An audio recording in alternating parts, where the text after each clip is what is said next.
You wouldn't believe what I discovered when I opened that drawer. Inside was a gold business card that read Chairman of the Board. The name on it was my husband's. For 3 years, my family called him lazy, worthless, a failure. My mother said I made a terrible mistake marrying him.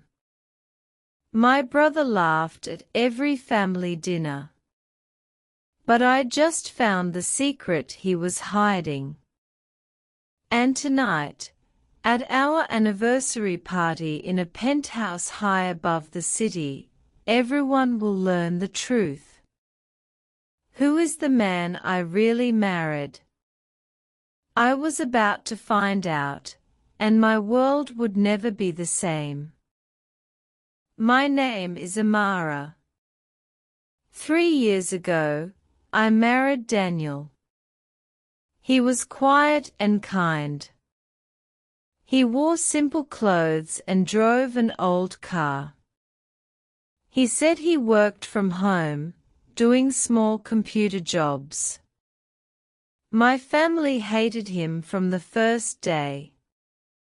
My mother, Grace, looked at his old shoes and shook her head. You deserve a man with ambition, she said. My brother, Emeka, was worse. At every family dinner, he made jokes. Daniel, did you find a job yet? Or are you still playing on your computer? Daniel would just smile quietly. He never argued back. I loved him for his patience, but it hurt me. I asked him once, why don't you tell them the truth about your work? He looked at me with those calm dark eyes and said, the truth will show itself when the time is right. I didn't understand. Last week, my mother planned a big anniversary dinner for us. She booked a table at the most exclusive restaurant in the city, on the top floor of a high-rise building. We will celebrate your marriage, she said, but her smile was cold. I knew she planned to embarrass Daniel again.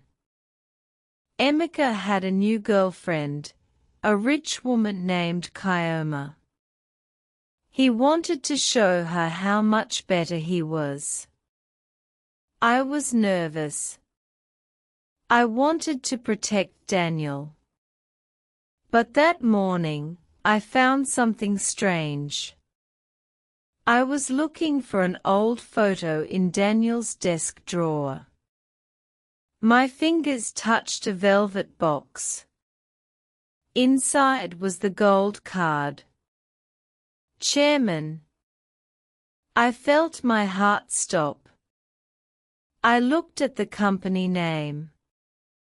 It was the biggest tech company in the country. The one that owned the building where we were having dinner tonight. My hands were shaking. Who did I marry? That evening, we arrived at the penthouse restaurant. The elevator opened to a beautiful view of the city skyline. My mother was already there with Emeka and his girlfriend, Kioma. Kioma wore a diamond necklace. My mother smiled at her like she was a queen. Then she looked at Daniel. He was wearing his usual simple shirt and trousers. Her smile disappeared. Daniel, you could not dress properly for a special night, she said loudly. Emeka laughed. Mother, he probably does not own a nice shirt. The waiter came. He looked at Daniel strangely.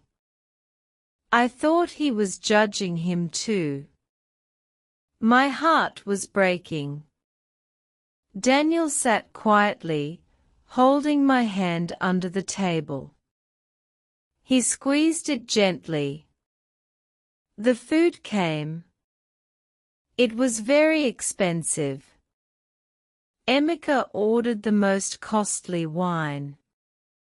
"Don't worry, Daniel," he said. "I will pay for you. Since you cannot." Everyone at nearby tables was watching. I felt my face get hot with shame. But Daniel just nodded and said, "Thank you, Emeka. That is very kind."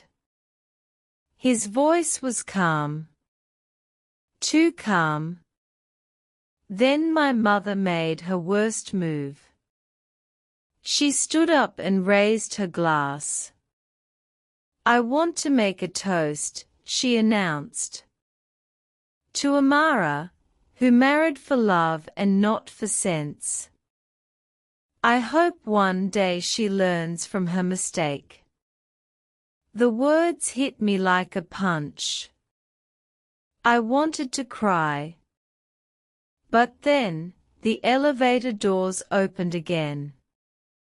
A tall man in a perfect black suit stepped out. He walked straight to our table. He looked at Daniel and bowed his head slightly. "Good evening, Mr. Chairman. Your private office is ready upstairs."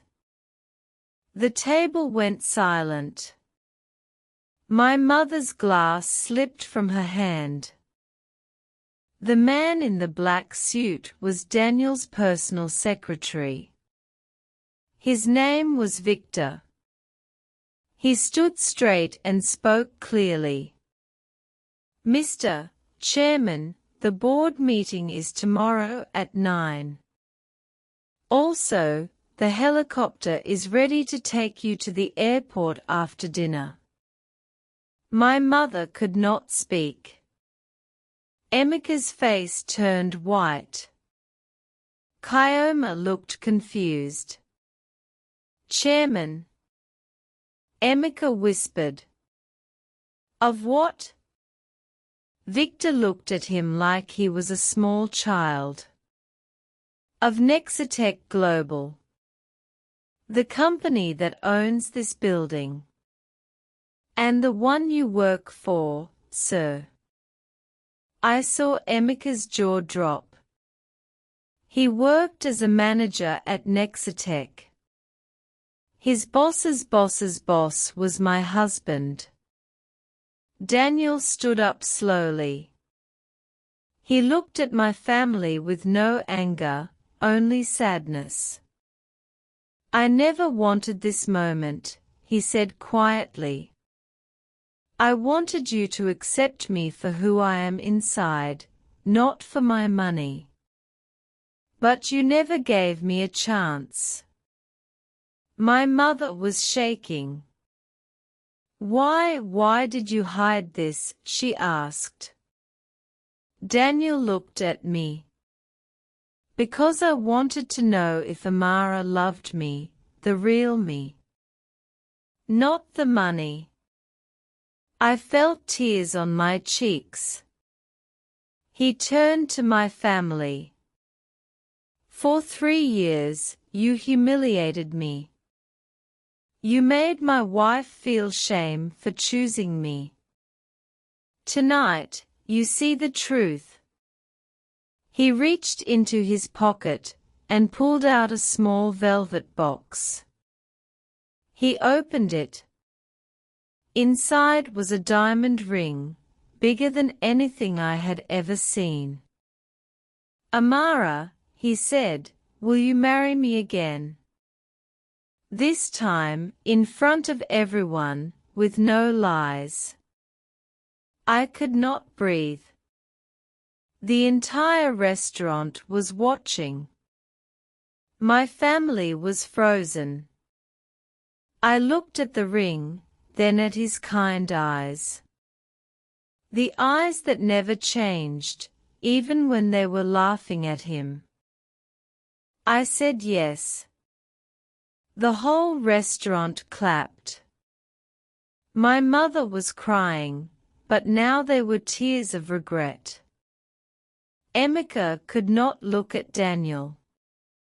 He knew his career was in the hands of the man he had mocked for years.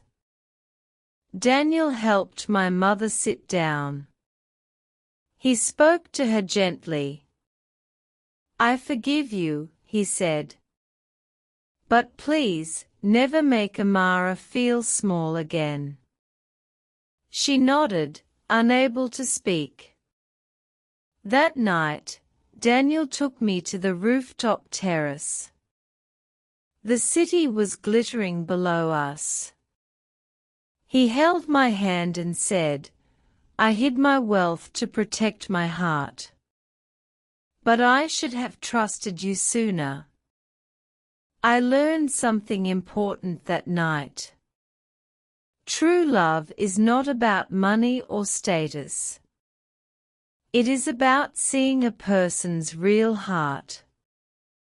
And the people who judge others by their clothes or their job are the poorest of all. Never laugh at someone's story before you know the ending.